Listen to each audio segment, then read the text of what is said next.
Hey everybody, it's Penny here of the 12 Days of Coaching, and today the Christmas Cowboy is here. We're going to do a little country Christmas, and we're on the 10th day of the 12 Days of Coaching. So we are almost done with this rodeo. So I have a great tip for you tonight, and it goes something like this.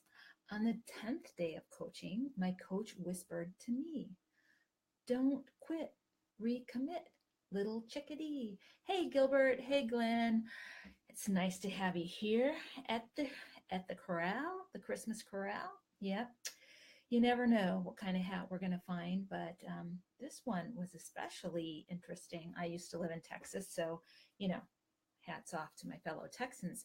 So anyway, tonight's tip is a quick one, but it's a really important one. And so it's the idea of when we get close to getting what we want, how we sometimes subtly or not so subtly sabotage ourselves.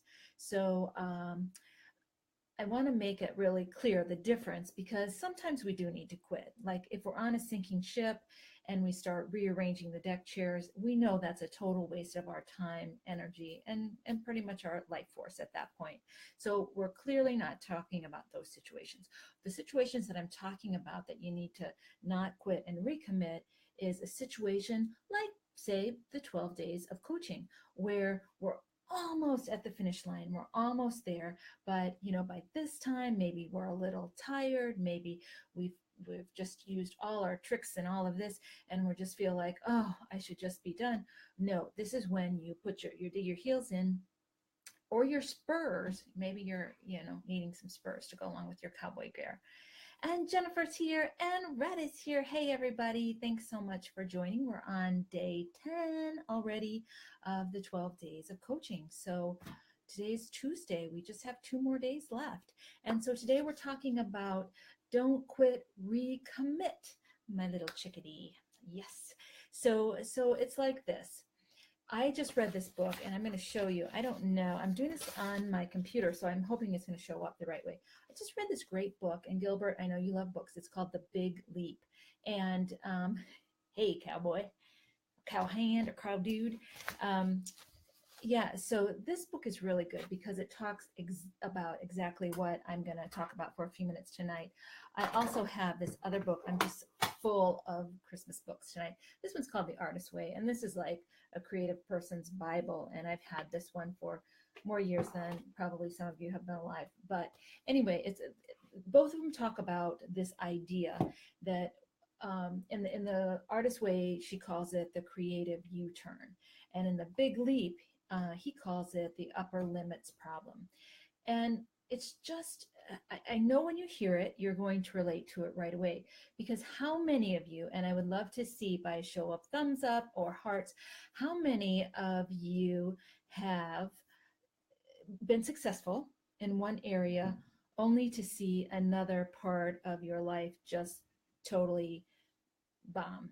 So like you've been really successful in your business, and all of a sudden your love life goes out the window, or you've just found the love of your life and then suddenly you lose all your money, or you've just made a great deal in a financial area, but then something else has happened. Yes. All right, so you know of what I am talking about tonight. Yes. Yeah. And yeah. So I want to talk a little bit about this, and this is why this is a really important tip, because there's a couple of reasons that this kind of thing happens, and it's not usually the reason we think, because we think, oh, then I just had this unlucky break or something. But this goes to this bigger idea that I had originally written about, of how when you do how you do anything is how you do everything. So the patterns that show up, even if they're not conscious patterns to you, tend to kind of rule the roost. So if we can start to be more aware of how we're behaving and how we show up, and if when we get nervous or scared, if we're getting a little too successful, or if we're having a little bit too much fun, if we're feeling like we're too in love, or something like that, that we might subtly sabotage ourselves somewhere where else. In our coaching group, we call it the shadow side. So a lot of us don't even want to talk about our shadow side, or we don't even want to acknowledge that we have this dark side. All this talk of Star Wars and stuff, and we know the dark side and all of that. Well, we all have one, and we try not to let it out. But here's the thing: most people see it before we do. And if you can be nice to it and say, okay, look, Shadow, I know that you're trying to protect me and help me and not make me look like a fool or run around wearing a weird hat or something like that. I get it that you're here to serve me. Then maybe you can calm it down a little bit. But many of us have a couple of things that they've mentioned in this book, The Big Leap. And the first one is sometimes we just don't feel worthy. We just feel like um, we're fundamentally flawed. And when we have this big success and people start seeing us, they're going to know that right off the bat, right from the get-go. I mean, the big thing, I was talking with someone today about, it's I know that you've seen me now 10 days, so you think, oh, she has no problem getting in front of a camera and talking to people. But it's a really scary thing when you go from being somewhat invisible to suddenly visible with funny hats and, you know, weird things in the background. It's like everybody has an opinion, and everybody thinks that you should be doing something a certain way or whatever. So it becomes very scary to get out there and be seen, because it's like I suppose we all know secretly, yes, we're fundamentally flawed, and we know that, but how soon is it going to take someone else to figure that out? So what we'll do sometimes is sabotage ourselves before we even give ourselves a chance to do something. So we might get really good at something that really puts us on the radar. People start noticing and paying attention. And so then in another area of our life, we'll just cut ourselves off at the knees so that we can't go ahead and be successful. So that's the first one they suggest, is that we feel like we're fundamentally flawed. The other one is we might have a family unit or a group of friends or whatever, and we're all kind of around the same level of success, or we have the same amount of income, or we all weigh around the same or something like that. But then one of us decides, hey, I'm going to go on a diet and lose some weight, or hey, I'm going to do this program, and I'm going to make a whole bunch of money, or I'm going to do something. So that catapults us out of that comfort zone. And then those people who loved us just the way we are don't really love us so much the way we want to be. So that makes it tricky. So then again, we could sabotage ourselves because we don't want to lose our friends on, and we don't want to lose it's like we're being disloyal to them, or we'll be abandoned by them or something. So I know that sounds crazy, but yet we do it a lot of times. It's like, no, we don't want to be, hey, Trinessa, we don't want to be, just be too big for our britches or whatever. I can say that because we would say that when I lived in Texas. You're just too darn big for your britches. And, no, you're not. So you can be all that. So that's another one that we feel like if we're too successful and we're more successful than the group of people around or a family. This happens a lot with people in families. If the children become more successful than their parents, and you see it sometimes too if it shows up in your health too. Like if you had parents who had a heart attack or something like that at a young age, and then you get to be that age, then you suddenly feel like you're starting to have symptoms of bad health or whatever. I don't know if this is being if any ringing true to anybody, if you've even, or maybe you've thought of it or maybe you haven't. Another thing, what happens when we get to be too successful is we start to feel like, oh, we're going to be an even bigger burden. Yeah, so some of you know what I'm talking about here. Yeah, cool.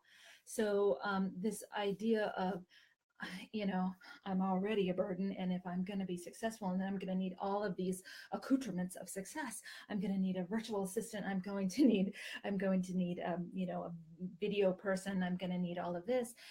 then it's like, oh, now I'm really going to be a burden. So that's another one that sometimes stands in the way of us really shining and being a success. And then the other one, since I just mentioned the word shining, the last one is outshining. Maybe there's somebody in your family or your friends, and say you're really good at something and they're really good at something too. Like maybe I'm a writer, someone else is a writer, and I'm afraid, they said they're a writer and they want to be successful. But if I write a bestseller, then that would outshine them. And somehow, again, it goes back to that thing of I can't be better than you. And the thing is, we're all really talented in a lot of different ways, but we kind of tamp it down a little bit. And I'm just thinking that we really, really, yeah, I had no, weren't for bad luck, I've had no luck at all. We really need to be all of who we can be these days. I really feel like the world needs some help right now, and there's a lot of people in situations that aren't really very encouraging right now. So all of us need to really step up and be as successful and offering the gifts that we have without apology. I know this whole 12 days of coaching has been quite a ride for all of us. We never quite know. And Jane's here. Hey, Jane. And Penny's here. Yay. Cool. It's nice to see you all. Thank you for joining. So yeah, we're talking about this very serious idea of somehow playing too small, of not really allowing ourselves to be as successful as we can be for fear of somehow hurting someone else's feelings. Basically, it's like, no, I'll just be small because you're playing small. Well, if we're all playing small, then no great things happen. So even if it's just playing big in a little small corner of your life, how can you really shine? How can you do your thing and be an inspiration to somebody else? So that's the question of the day. So I'm wondering, so we asked earlier, I asked if some of you had had any situation where you had a really big breakthrough in one area, and then suddenly either you got really sick, or maybe you lost some money, or maybe something like that happened. So and it's okay. It's okay if you have, because really, if you, and Melanie's here. Hey, Mel. So it's just something that I feel like it's worse if we don't talk about it, because if we just say, oh yeah, this terrible thing happened, and we don't recognize that we had something to do with it, then we're just going to keep perpetuating that. So I really want everybody to understand how much your gifts are needed in the world, and that playing small and somehow feeling like you can't you can't be yourself because it might make somebody else feel a little uncomfortable. No, no, no, we've got to get over that. I mean, go right ahead and wear your cowgirl hat, and be your bright shining star, whatever that might be. So this is what I'm telling you on day number 10, is that don't quit, just recommit. So in this book, The Artist Way, that I mentioned before, she calls it a creative U-turn. So I imagine, like, if you're going up a mountain and you just think, I've been climbing this mountain so long. I've been climbing and climbing and I'm not getting anywhere. But what you don't see is that just right around the next turn, do you ever do those switchbacks when you're hiking? I don't know, Melanie, maybe you went up Haleakala when you were well, maybe you weren't in Maui. I think you were in Maui. So if you did Haleakala, you would know what I mean by those switchbacks. So you just go back and forth and you think, oh my gosh, I'm never going to get there.